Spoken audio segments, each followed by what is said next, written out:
ये बुढ़िया, हे भगवान, तेरे घर के दरवाजे इस बुढ़िया के लिए बंद क्यों है? तो इस बुढ़िया को उठा क्यों नहीं लेता? जब देखो 24 घंटे खाट पे पड़ी हुई मिलती है। एक तो इस बुढ़िया की बीमारी का खर्चा, हजारों रुपए इसकी दवाइयों में लग जाते हैं, ऊपर से काम धाम उठ के कुछ करती नहीं है। और ये देखो, ना तो नहाई है 3 दिन से, और ऊपर से पता नहीं ऐसी मैली कुचैली सी कितनी गंदी तो इसमें से बदबू आ रही है। मैं करूँ तो करूँ क्या तेरा? मेरा तो इस घर में ना सच में जीना हराम हो गया। भगवान सुन ले मेरी, उठा ले इस बुढ़िया को तू।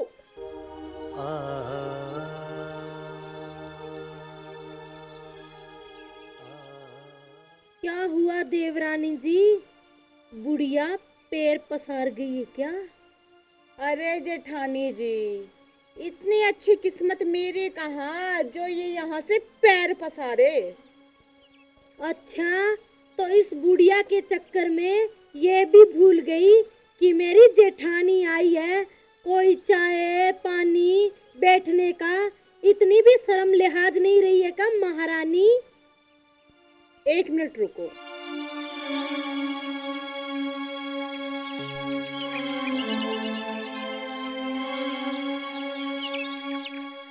बैठिए। अब आपसे क्या छुपाना जेठानी जी, मैं तो इस बुढ़िया के चक्कर में ना खुद को भूल गई हूँ। सारा दिन खाट पे पड़े पड़े खांसती रहेगी, कराती रहेगी। इतनी बदबू आ रही है ना, इतनी बदबू, ऐसे लग रहा है जैसे ना 10 दिन का कचरा साफ ना हुआ हो। और वैसे भी 4 दिन से तो ये बुढ़िया नहाई भी नहीं है। मैं करूँ तो करूँ क्या? अरे तो तू इसे गर्म पानी करके दे देती ना, ये नहा लेती, कम से कम बदबू तो नहीं आती। अरे जेठानी जी, आपको क्या लगता है मैंने ऐसा किया नहीं होगा? देख लो, अगर खाट से टस से मस भी हो, 1 इंच भी हिल जाए तो आप ही करके देख लो। ना ना ना ना, मैं तो हाथ भी नहीं लगाऊंगी। जेठानी जी, आपसे एक बात कहूँ, बुरा तो नहीं मानोगे ना?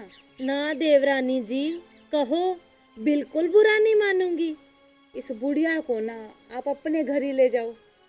ना ना ना ना, ये सब मुझसे नहीं होता, मैं नहीं लेके जाऊंगी, तुम ही रखो इसे। अरे जेठानी जी, पूरी बात तो सुन लो। इस बुढ़िया की जो बुढ़ापा पेंशन आती है ना, वो आप ही रखना। ना ना देवरानी जी, तुम्हें मुबारक हो। सासू माँ की बुढ़ापा पेंशन मुझे जरूरत नहीं है। अरे जेठानी जी, मुझे कौन सी जरूरत है इसकी पेंशन की?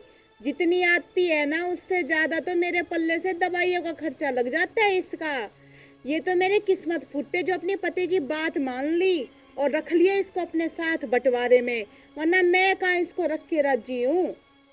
तो अब भाई जो तुमने किया है तो भुगतो, मैं क्यों रखूं? अरे जेठानी जी, सुनो ना, ज्यादा ना सही, आप 1 हफ्ते के लिए ले जाओ, कम से कम 1 हफ्ता तो शांति से जी लूं इस घर में मैं।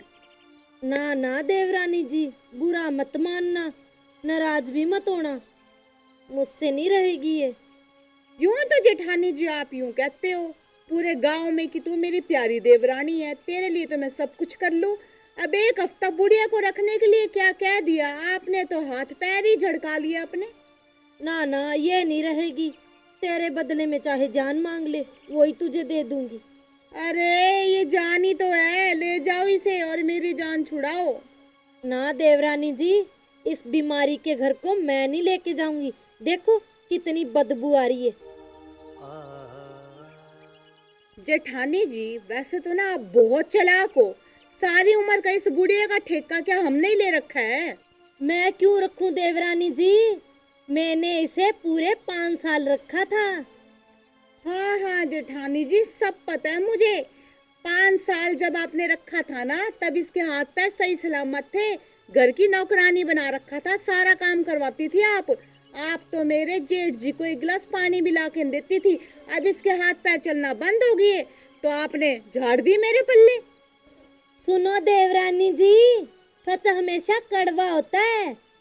मैंने इसे ना खुराक डाली थी, इसलिए ये काम करती थी और अच्छे से देखभाल करती थी। तुम्हारे तरह नहीं, सीधा बस काम काम काम काम। तुम रखती हो नौकरानी बना के, मैंने नहीं रखा। और रही बात जेठ जी की, उन्हें तो मैं संभाल लेती हूँ, समझी? देखो जेठानी जी, मेरा ना मुंह ना खुलवाओ, पूरा गांव जानता है कि जो आपने खुराक खिलाई है ना, तभी इसका ये हाल हुआ है आज। इसकी दवाइयों पे आपने एक फूटी कोड़ी नहीं लगाई। जब से आई है ना 6 महीने हो गए, सारी दवाइयों का हजारों रुपया खर्चा मैं कर रही हूँ इस बुढ़िया का। अच्छा, तो फिर पहले तू ला के देती थी, हम ही ला के देते थे इसे दवाई। तो आप रखोगे तो संभाल भी तो आप ही करोगे। अब मेरे पल्ले आई है तो क्या इसका मैं भुगत नहीं रही? हाँ तो भुगतो, मैंने कब कहा? फिर रोना पिटना क्यों स्टार्ट कर रखा है? मुझे नहीं पता। इस बुढ़िया को ना उठा के आप लेके जाओ, मेरे बस की बात नहीं रही। इसे देखना अब। मैं नहीं लेके जाऊंगी, मेरी तो जूती भी ना लेके जाए, समझी? ऐसे कैसे नहीं लेके जाओगे? जब बंटवारा हुआ था तब क्या बात हुई थी? जब हाथ पैर सलामत थे तब तो आप रख लिया, जब बीमार हुई तो हमारे पल्ले गिर दी। ये कहाँ का इंसाफ नहीं है, समझ गए ना? चुपचाप इस बुढ़िया को उठा के अपने साथ लेके जाओ। क्यों लेके जाऊं? रखो तुम, अब तुम्हारे हिस्से में है तो तुम ही रखोगी, मैं क्यों लेके जाऊं? जेठानी जी लेके तो जानी पड़ेगी, बहुत हो लिया, समझ गए आप? ज्यादा ना चिल्लाने की जरूरत नहीं है देवरानी जी, समझी? जेठानी जी मैंने अभी चिल्लाना शुरू नहीं किया। अगर गुलाबो अपने औकात पे आ गई ना, ये बुढ़िया क्या, आप इसका सारा सामान भी ना खुद लेके जाओगे इस घर से। अच्छा, तो अब तू मुझे अपनी औकात दिखाएगी? जरा दिखा के दिखा। जेठानी जी मेरा मुंह मत खुलवाओ, मुझे सब पता है। जब डॉक्टर से कहता था ना कि ये ज्यादा बीमार है, बुढ़िया को बड़े हॉस्पिटल ले जाओ, तब आप मेडिकल से ना 10-10, 20-20 रुपए की दवाई दे के इसका काम चलाया करते थे। तभी तो बुढ़िया हाथ पैर से भी गुजर गई। अब ये कान खोल के सुन लो देवरानी जी, इस मुसीबत को ना मैं लेके जाऊं आज और ना लेके जाऊं कल, तुम ही रखो। जेठानी जी आप मुझे एक बात बताओ, ये तो ठहरी सासू माँ, अगर इसकी जगह आपकी खुद की माँ होती तो क्या आप इसे लेके ना जाते अपने साथ, इसका इलाज ना करवाते? वाह देवरानी जी, 100 चूहे खा के बिल्ली हज को चली। सासू माँ तुम्हारी भी तो माँ जैसी है, तुम ही रखो ना, मेरे पल्ले क्यों गिरना चाहती हो? अरे जेठानी जी कम से कम ये हल तो बता दो कि इस बुढ़िया का मैं करूँ क्या? आपको पता भी है कि मेरी माँ कई दिनों से बीमार चल रही है। मुझे माँ को देखने मायके जाना है। अब सगी माँ है, पैदा की है मुझे, उनकी सेवा करूंगी ना जाके, लेकिन इस बुढ़िया से पीछा छूटेगा तब ना। अरे वाह, अपनी माँ माँ और दूसरे की माँ कुछ भी नहीं। अरे रहन दो जेठानी जी, ये बात आपके मुंह से निकलते हुए ना शोभा नहीं देती। अब तुम्हें तो बुरा लग रहा है देवरानी जी, अब मैंने तो रख लिया, अब तुम ही रखो, मैं क्या करूं इसमें, मेरी तो कोई गलती नहीं। अरे कम से कम कोई हल तो बता दो। यूं तो आप कहती हो कि मेरा दिमाग तो 100 मीटर की रेस पे दौड़ता है, तो अब बंद कैसे हो गया? हाँ सोचती हूँ कुछ। जान खा ले। हाँ, एक आइडिया आया मेरे दिमाग में।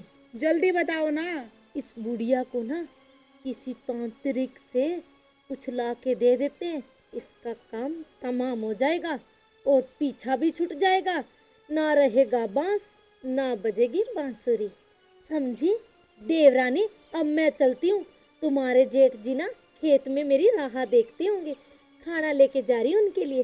ठीक है मेरी प्यारी देवरानी? जी जेठानी भी है ना, है तो बड़ी चालाक, उपाय ऐसा बतागी कि मैं फंसूं। और वैसे देखा जाए ना तो कुछ गलत भी नहीं कहेगी। इस बुढ़िया से तो पीछा इसी तरीके से छूटेगा। नमस्कार प्रिय दर्शकों, अभी जो वीडियो देखी, इस वीडियो के माध्यम से हम यही शिक्षा देना चाहते हैं कि अपनी सास के साथ कभी भी बुरा बर्ताव ना करें। और इस वीडियो के माध्यम से हम किसी की भावना को ठेस पहुंचाना नहीं चाहते। अपनी सास को माँ समान ही दर्जा दे, उनका उतना ही आदर करें और उनका मान सम्मान करें, क्योंकि माँ माँ ही होती है, चाहे जन्म देने वाली हो या अपनी सासू माँ हो। भाई ऐसा तो सपने में भी मत करना। और हमारा वीडियो आपको अच्छा लगे तो लाइक कमेंट शेयर ज़रूर करना और हमारे चैनल को सब्सक्राइब भी कर लेना, ताकि आपको हमारी नई नई वीडियो मिलती रहे। हंसते रहो, हंसाते रहो। राम राम।